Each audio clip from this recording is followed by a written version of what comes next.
estou aqui com Fábio Zanini, editor do caderno Mundo da Folha, Vladimir Safatli, colunista do jornal. E neste bloco nós vamos falar sobre a principal notícia da semana, que foi a morte do presidente venezuelano Hugo Chávez. A Venezuela deve convocar eleições em 30 dias, agora depois da morte do Chávez.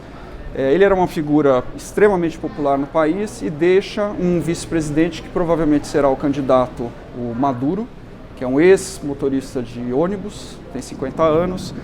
Vocês acham que ele é o favorito, sendo que a oposição deve apresentar o candidato que foi melhor votado até hoje, né, numa eleição na Venezuela na oposição, nesse período Chávez, que é o Henrique Capriles? Essa é uma eleição sui generis, porque é uma eleição com dois candidatos teóricos, mas que na verdade é uma eleição sobre Hugo Chávez. De fato, existe uma peculiaridade de que o candidato à oposição ele vai ter que lidar com uma personalidade que era profundamente carismática. Então, numa situação onde a sociedade faz o luto dessa figura, quer dizer, você tem um discurso muito incisivo, pega muito mal. E os governistas, por coincidência ou não da eleição, vão deixar o corpo do Hugo Chávez em sepulcro até a eleição. Ficou claro que o governo está investindo muito na criação, na consolidação, na perpetuação do mito Hugo Chávez. Embalsamar o corpo, mantê-lo exposto aí permanentemente à imagem de Lenin, de Mao Tse-tung, etc. Agora, Vladimir, o Maduro, mesmo que ganhe a eleição, ele não é o Chávez. Há, de fato, um problema muito grave,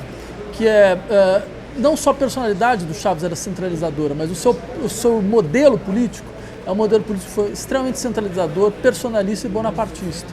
Então, nessas circunstâncias, quando sai a figura de base, é imprevisível que possa acontecer. Mas, Zanini, o fato dos chavistas terem toda a ala militar do lado deles, inclusive se manifestaram agora em relação às eleições, logo depois da morte dele, isso preocupa, né? Na Venezuela, os militares se metem bastante na política, isso é preocupante.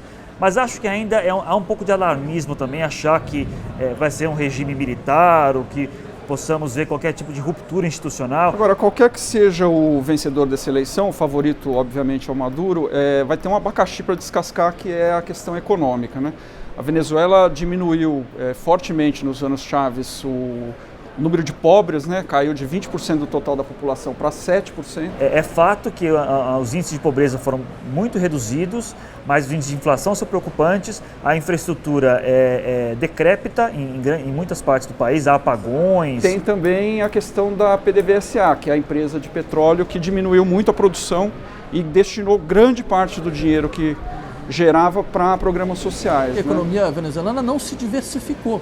Ela é uma economia completamente baseada em 95% das exportações são petróleo. Né? Inflação acima de 20%, um déficit fiscal muito alto, 15% do PIB, como comparação Brasil é 2%. Quer dizer, não houve uma inteligência econômica, no caso do Chávez, para conseguir se livrar desse processo. Sem falar de problemas como a criminalidade. Caracas, a capital da Venezuela, é hoje, eu arrisco dizer, uma das 5 cidades mais perigosas do mundo, certamente. Bom, Zanini, Safatli, quero agradecer a presença de vocês. Obrigado.